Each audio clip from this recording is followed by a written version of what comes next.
こんにちは。発酵調味料教室シンプルブルーライフの早川です。今日は万能発酵調味料ひしおの継ぎ足しをやっていきたいと思います。以前もですね、ひしおの仕込み方法、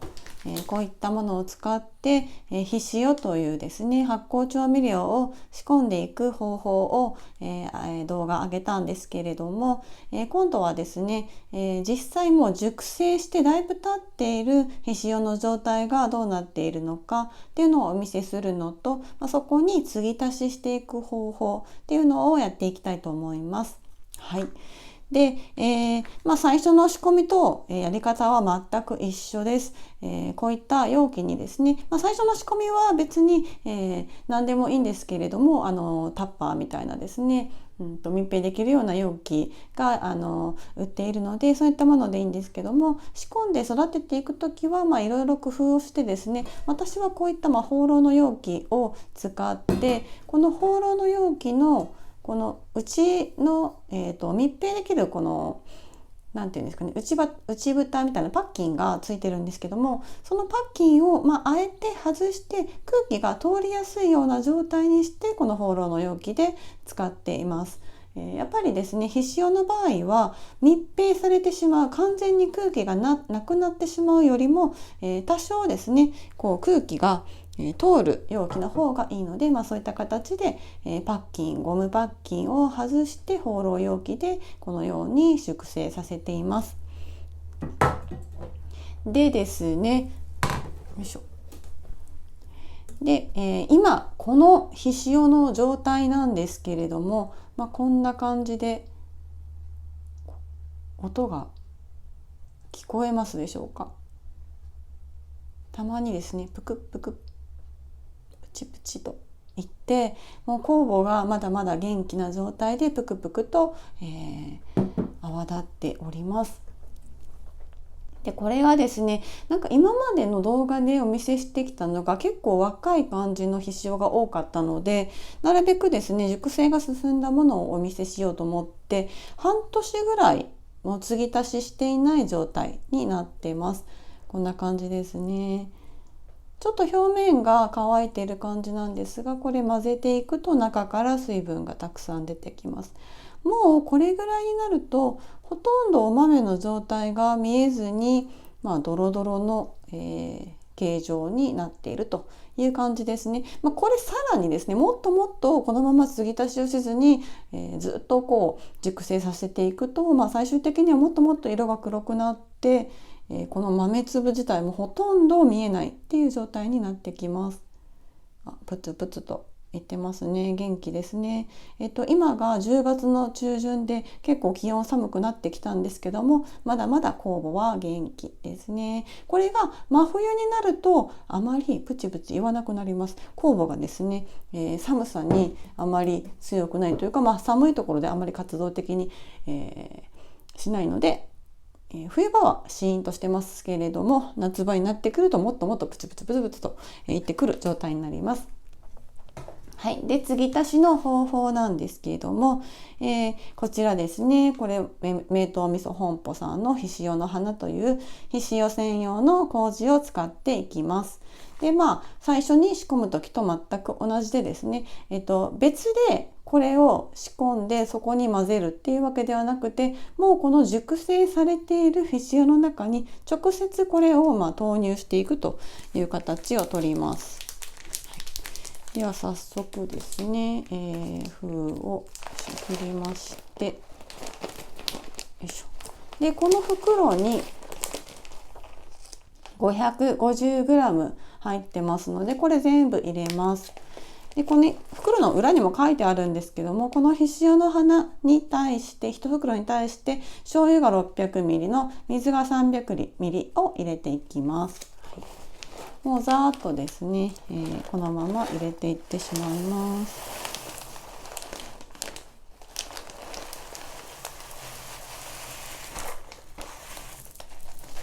よいしょ。こんな感じですね。全部入れます。で、入れまして、でこれ裏にですねいろいろ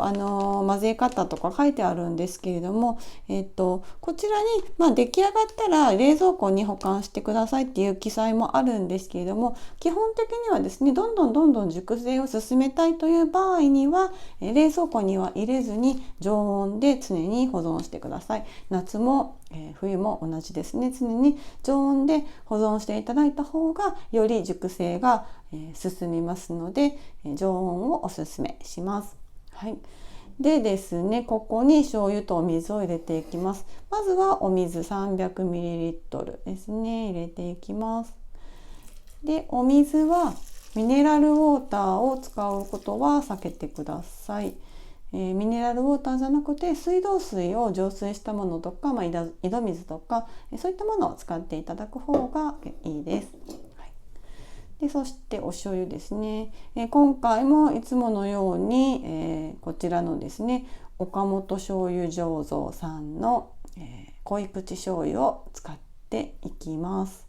ちょっと前回使ったものとパッケージが違うんですけども、前のやつは一升瓶のものだったんですが、今度はこれ 500ml 入りのものですね。同じものです。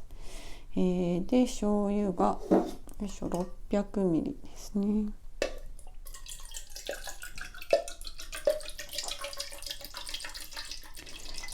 お菓子みたいに厳密に測る必要はないので、だいたい水300ぐらい、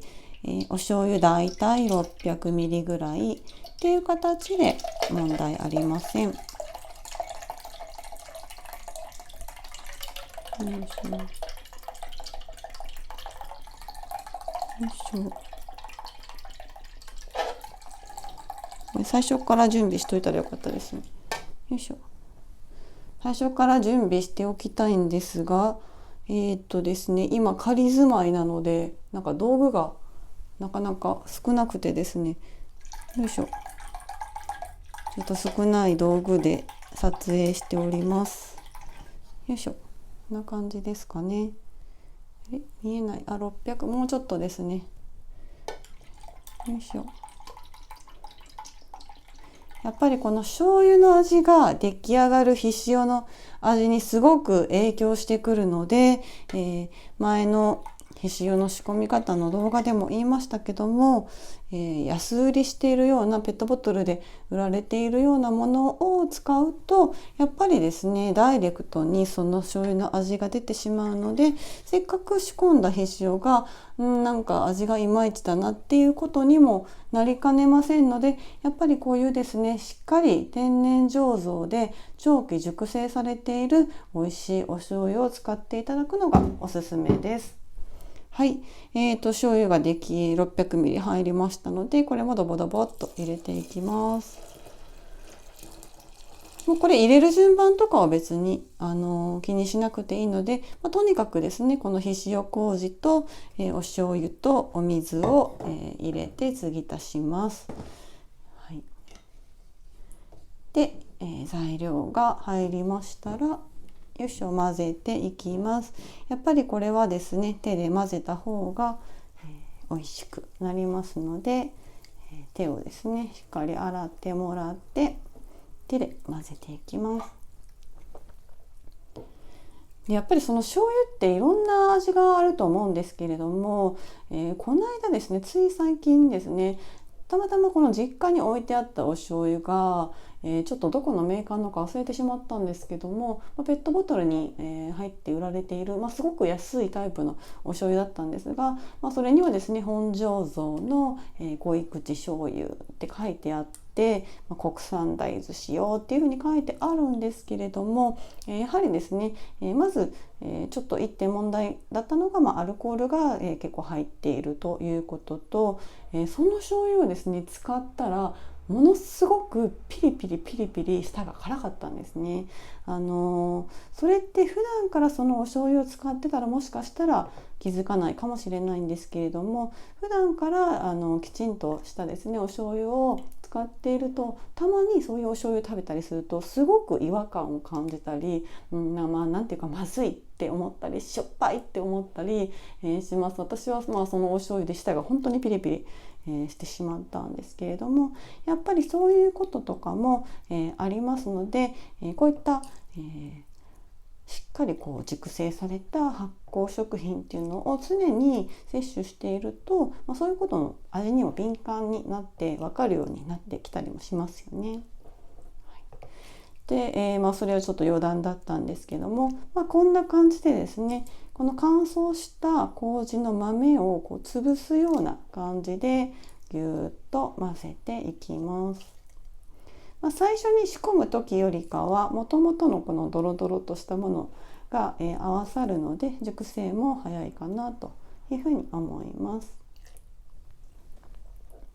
でやっぱりこの仕込んだ後、継ぎ足した後も最初に仕込んだ時と同じように1週間ぐらいは毎日しっかり混ぜた方がいいです。でその後3、4日に1回とかでも大丈夫なんですけれども、夏場はちょっとですね、毎日混ぜていった方がいいかなというふうに思います。はい、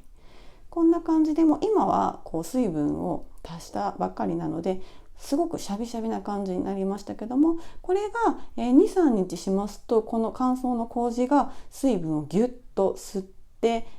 一旦カラカラみたいな状態になります。なんですけどもそのまま、問題ないんですのでそのまま混ぜ続けていただければだんだんですねドロドロのいい感じの状態になってきます。はい、ということでこれで、継ぎ足しは完成ですね。はい、では今回の動画は以上となります。また次回の動画でお会いしましょう。さよなら。